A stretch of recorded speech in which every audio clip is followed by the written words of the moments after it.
And I do think at this moment we all are looking for a fresh start of education after, the difficult times related to the pandemic. Uh, while, it's easy to be critical of education, we should be proud of the education as well. Education has created everything that is around us, including the technology that connects us today. But at the same time, our education systems also have left us with a number of quite fundamental disconnects. If you think about it, the disconnect between the infinite growth imperative and the finite resources of our planet, between the financial economy and the real economy, between the wealthy and the poor, between what we call our gross domestic product to measure economic progress, and what we know about the well-being of people, between what is technologically possible and the real social needs of people, between the way we govern ourselves and so on. And in this moment, we are struck by a pandemic. And obviously, it has deeply disrupted the way we work in education. But there's also risk that we get blinded by this pandemic and do not look towards the future that will always surprise us. Climate change is going to disrupt our lives a lot more than this pandemic. Artificial intelligence puts up so much greater uncertainty about our lives. We know how to educate second-class robots, people who are very good at repeating what we told them. But what makes us human in a world in which the kind of things that are easy to teach and test have also become easy to digitize, to automate? And there are going to be many other forces shaping the future of our societies, the future of education, and some of them are right into play right as we speak. Now, in our last PISA assessment, we asked school leaders to what extent those, big trends, these global mega trends, are part of our schools today. And you can see here on the one hand, it looks quite good. 9 out of 10 school leaders say, yeah, climate change is part of our school curriculum already. Of gender equality or international conflicts, poverty, migration, all of that is already part of our school system. But, when we ask students about it, we got a quite different picture. Now you can see here, on average, you can see 8 out of 10 students at age 15 saying, yes, looking after the global environment is really, really important to me. For young people, the climate agenda is important. It is urgent. But when you ask them, can you do something about it? Or is what you do going to have an impact on people in other places? These bars get much shorter. And that really is what the fresh start in education is about. We have made young people passive consumers of educational content. We have not made them agents. That building of agency is so important. The empowerment of young people to mobilize their cognitive, social, emotional resources to do something. And agency is not just about, what I can do. Agency is always in dialogue with other people. That's what we call co-agency. And let's remember, that the whole is always bigger than the sum of its part. That's what we call collective agency. That's what a fresh start in education really needs to look at now. And, when we ask students, how well can you learn on your own? That's obviously also part of, that fabric of the 21st century, that students are, able to set their own learning goals, to manage and monitor their learning progress. Again, the picture looked quite good. Students say, when I'm in a difficult situation, I can usually find a way out of it. Or, my belief in myself gets me through difficult times. My goal is to learn as much as possible. I find satisfaction in working as hard as I can. So it seems that students have that energy to actually keep learning on their own. But then remember the pandemic. Here is some data on digital learning. And you can see actually, before the pandemic, this is from the United States, students actually were quite active digital learning, and students from wealthy backgrounds and students from disadvantaged backgrounds. We didn't see much of a difference. But then the pandemic struck and you can see all the lines going down. But what's interesting, after, a few weeks, students from wealthy backgrounds had recovered. They basically, had access to great resources. They had, parents supporting them, teachers reaching out to them. Students from disadvantaged backgrounds, they were left behind. And what you see in the pandemic, it is what the 21st century is about. The polarizing forces in our societies amplify almost any gap.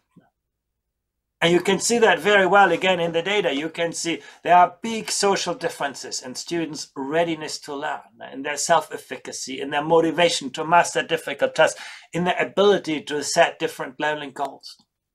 Students from privileged backgrounds, they bring that energy. They have learned how to learn. They get all access to resources. Students from disadvantaged backgrounds often struggling. And we see, school is not just about, what's happening inside the classroom. Actually, schools of the 20th century are very good in keeping students inside and the rest of the world outside. In the 21st century, schools need to become better to integrate the real world with the world in school, to build better connections, build better bridges. If you have never met a scientist, why should you study hard in science? And you can see parents are not the clients of education. They're a very, very important part of education. You can see when students received emotional support from their parents for learning, they were more ready to learn. They had a greater sense of self-efficacy, more motivation to master difficult tasks, and so on. And last but not least, growth mindset. In our PISA assessment, we did something, we ask students questions about the extent to which they are the master of their own self, of their own learning. On the right side, you can see a country like Estonia, where students are doing very well on the PISA test. That's the vertical axis. But they also have that mindset, if I try hard, I know my teachers are going to help me and I'm going to be successful. On the left side, you can see a country like Indonesia, where students struggle on the PISA test, but they also largely believe that success is about the intelligence they were born with. And if you have that fixed mindset, why would you study hard? Why would you invest in effort? And Greece is an interesting example. Well, it does so-so on the PISA test. Students do not too bad, not too well. But what is missing is that growth mindset. Too many students, see the world as fixed. They don't feel that sense of empowerment, that growth mindset. And you can see very well that two things are connected: the academic success and that mindset. We shouldn't see, social and emotional skills and cognitive abilities as two ends of a long spectrum. They're really two sides of the same coin. And growth mindset is not just, about PISA tests and academic performance. You can see where students had more of a growth mindset, they were more able to master difficult tasks. They had a greater sense of self-efficacy. They were less afraid of failure. And once again, if you want young people to be imaginative, creative, you have to give them space to experiment. If students experiment, they take risks. If they take risks, they take mistakes. If our education systems do not help students learn from and with mistakes, maybe young people will not become so creative. So you suddenly see how all of these things are so connected. But let me bring into this the digital world that is transforming everything. Schools are just waking up to the digital world that is going to totally transform learning. Technology, has made our sort of rapidly amplified democratization. Everybody can connect, collaborate with anyone you want. But it's also incredibly concentrated power at a rate we've never seen before. Technology has been incredibly particularizing. The smallest voice can be heard everywhere. You post something on Twitter and the world can follow you. But it's also been incredibly homogenizing, squashing individuality, cultural uniqueness. A fresh start also means that we help people build a floor under the feet. Where you don't feel that floor under the feet, your sense of identity, you're going to build walls around you. That's what we know from history. So once again, technology creates that sense. You know, technology connects you with people who think like you, who look like you, who work like you. School has become even more important to help people understand and look at the world through different perspectives, appreciate different ways of thinking, different cultures. That's something that doesn't come natural, and technology works against it. Technology is incredibly empowering. You know, if you think about, you know, the most successful companies these days are not created by a big industry. You know, they're created by a big idea. They have the product before they get the money. But technology can also be incredibly disempowering when we become the slaves of algorithms. If you do not understand the nature of an algorithm, you're going to be soon the slave of that algorithm. And the forces behind that are not difficult to understand. You know, routine tasks are disappearing from our societies, our labor markets. If you have a job that you can, you know, explain in the form of a formula, a computer is going to do it better than you. Technology intensive tasks are on the rise. You put the two things together and you get a sense of the future of work. Now, that's what actually we know about the world. That's the world around us. But again, when we ask 15-year-olds about their experiences, you know, we ask them, what do you want to do in your life? What's the kind of job that you're looking to? We can see there is a great share of young people. In the case of Greece, it's over 40%. Who dream of jobs that will no longer exist when they're grown up. We educate young people for our past, not for their future.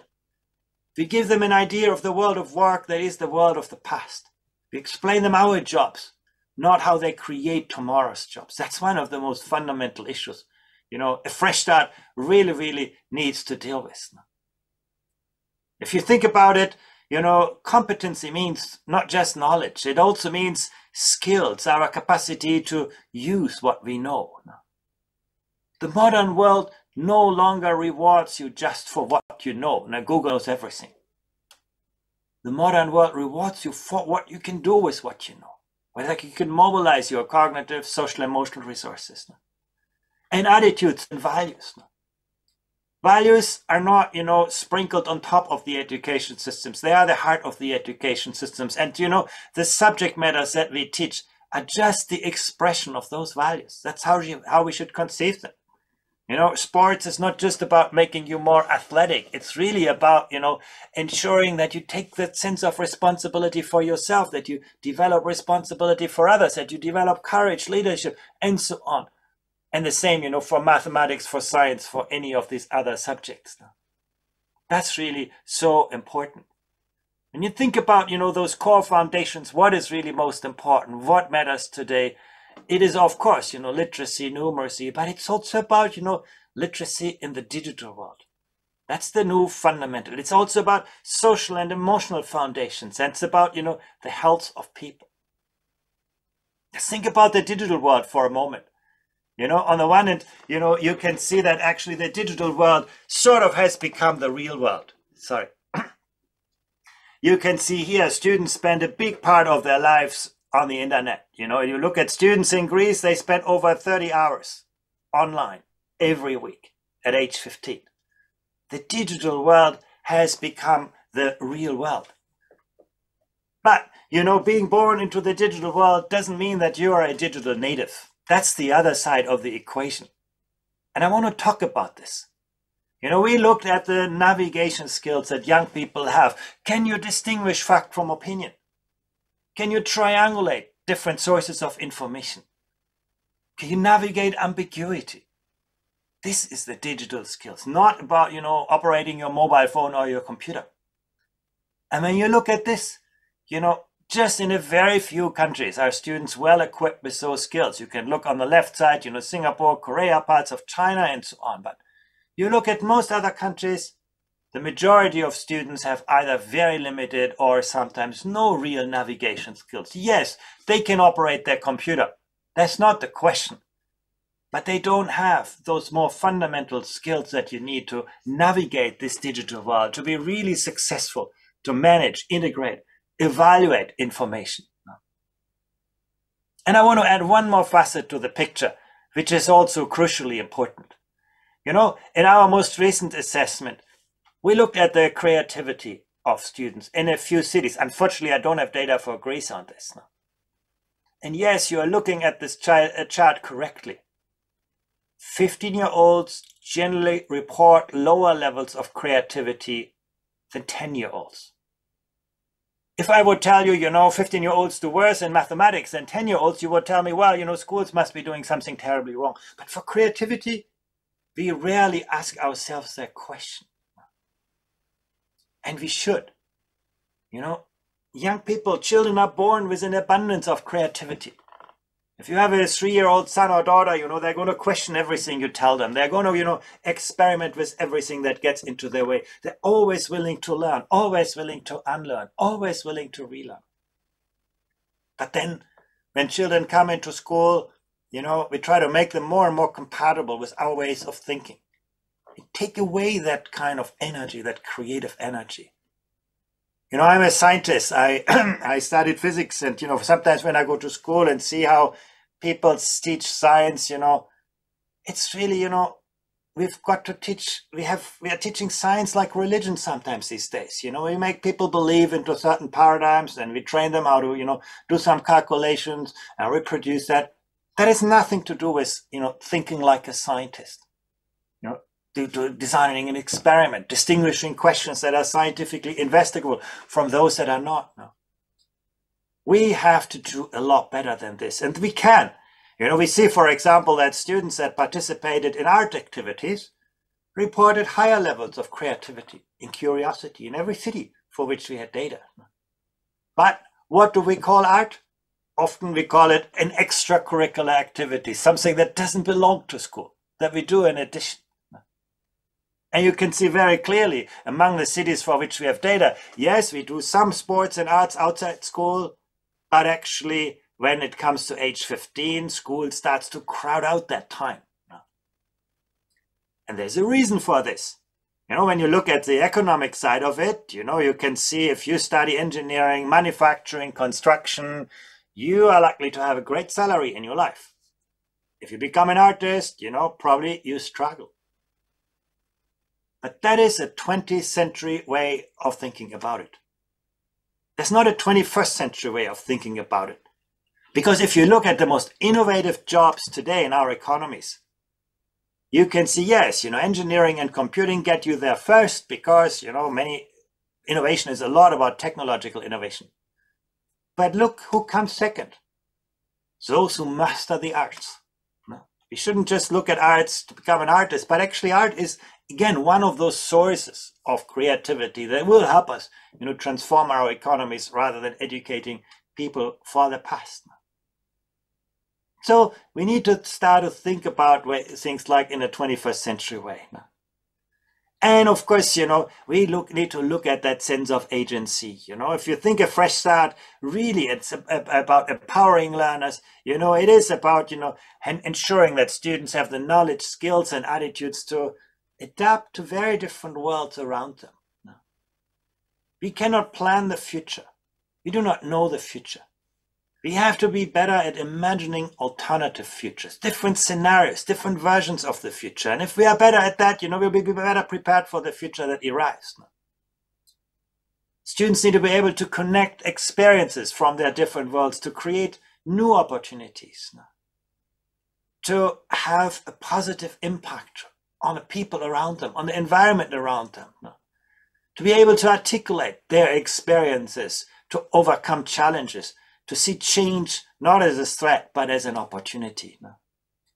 And we know how difficult it is for many, many young people in the times in which we live, in the times of uncertainty, ambiguity, volatility.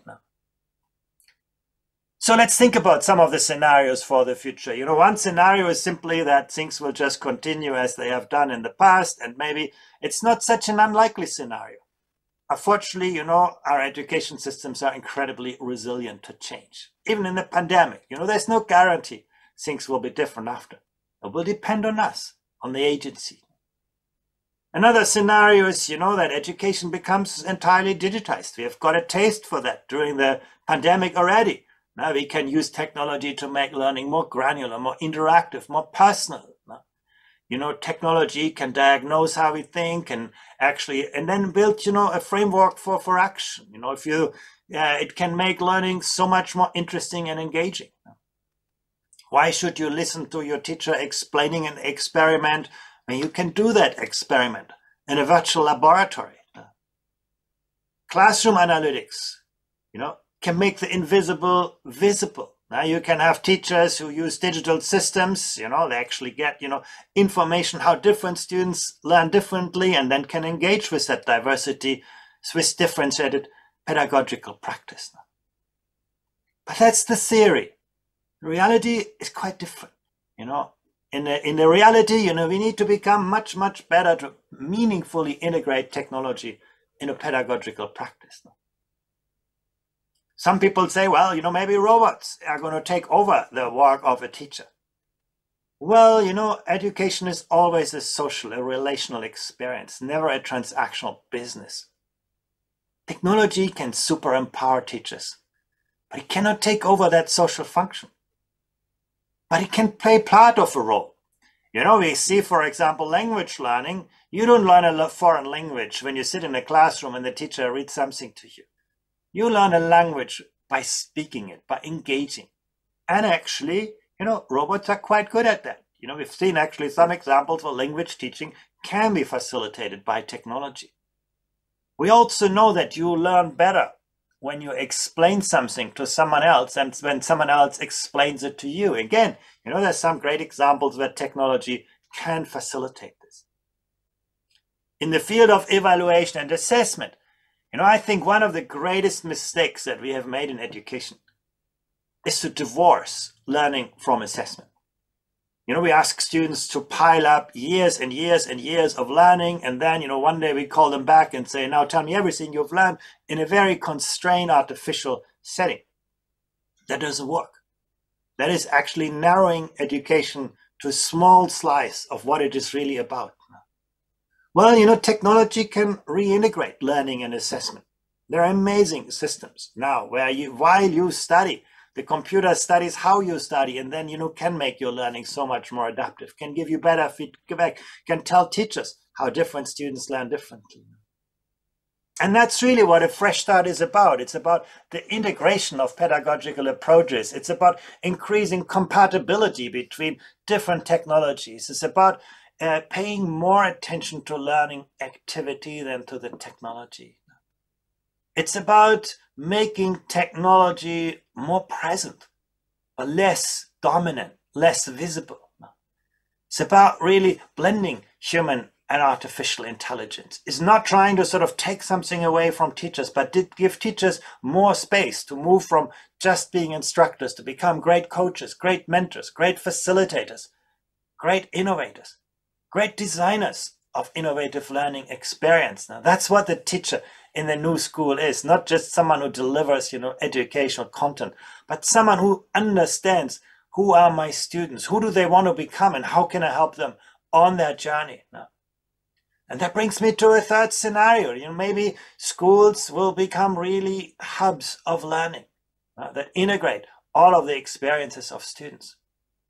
Why is it so important? When we looked at psychological well-being among 10-year-olds, it looked quite positive. Actually, most 10-year-olds say my daily life is filled with things that interest me. I woke up feeling fresh and rested. I feel active and vigorous. But when we look at the same picture at age 15, well-being dips. Psychologists have some explanations for this. When students grow older, they become more aware, particularly, girls and so on. But, if we know that, shouldn't we do something about it? Should school not be a place where we take better care of people rather than just, of a very narrow part of their brain? And there's some interesting data on this. We ask ourselves, what predicts well-being and of the students? And then, some people say, well, if there's more competition in school, students will feel worried. Or if the expectations of the parents are too high or the teacher demands too much, that will, depress the well-being. We found the opposite. actually you can clearly see where the school climate was engaging students more, where the expectations were higher, where the expectations from teachers were higher. Those were strong predictors for the well-being of students. But we also saw that when teachers demand too much, the students are getting more worried about the tests. So test anxiety also increases. That's of course a worry, and we can see that's even more clearly visible at age 15 than at age 10, because then tests become more dominant in the life of students. So now some people say, okay, make life easier for students, take away all of those tests, and then they will be happy. But on the surface, it may seem like this. Here are the picture for girls, and you can see, in fact, test anxiety. Where test anxiety is higher in cities, well-being seems to be lower. But look at this in a little bit more detail. Compare the city of Daegu in Korea with the city of Helsinki in Finland.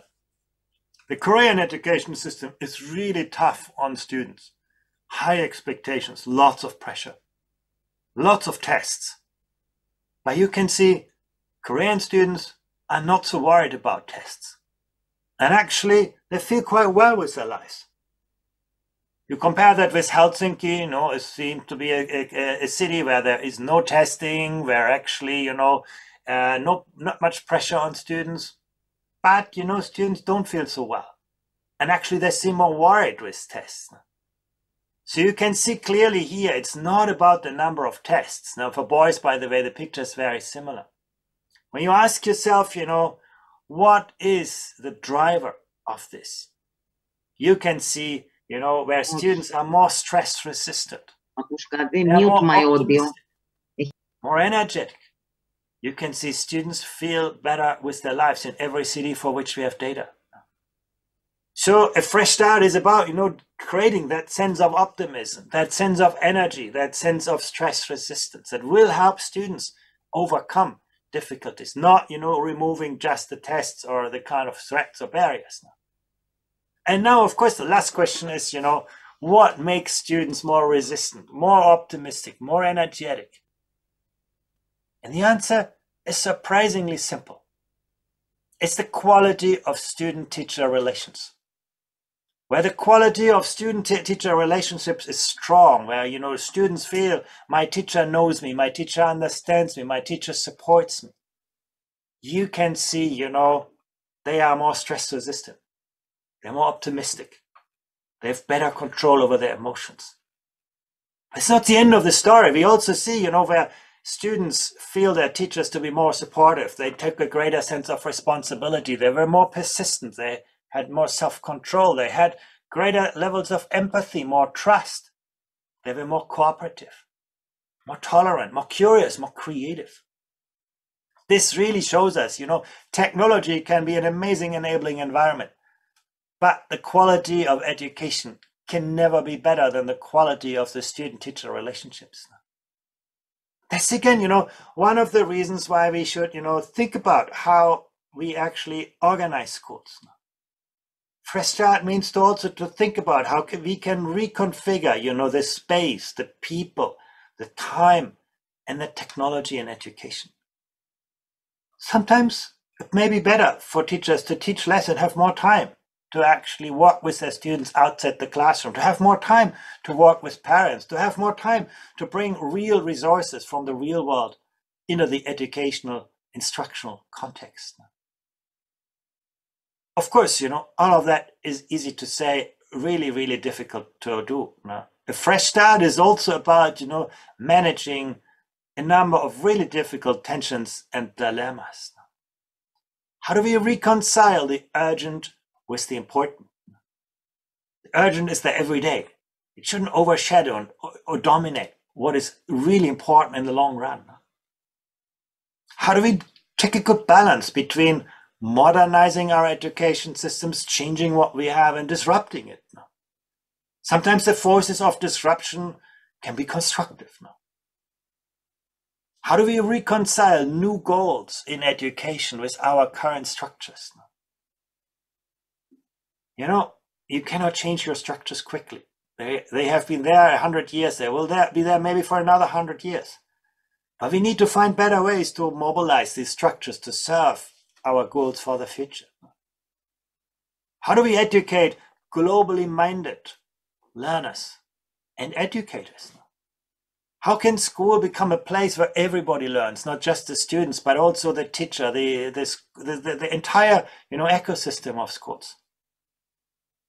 But at the same time, how do we ensure that students remain locally rooted in their traditions, in their cultures?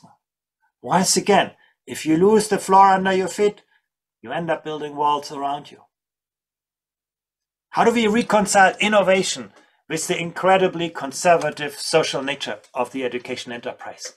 And I must say, sometimes we as parents are more part of the problem than part of the solution. We get very anxious when our children no longer learn what was very important for us.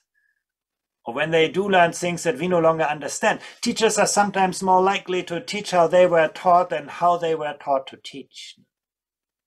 As a policymaker, you can lose an election over education when something goes wrong, but you're never going to win an election, because it takes so much time to translate better ideas into better outcomes. How do we reconcile the virtual world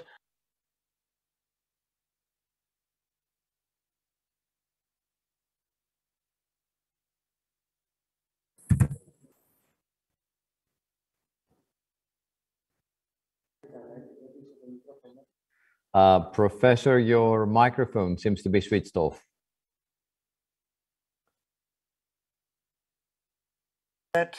Yeah, in fact, I was also at the end of my presentation. It is really about managing and reconciling all of those tensions and dilemmas and ensuring that we really educate students for their future and not just our past. And with that, I thank you very much for inviting me.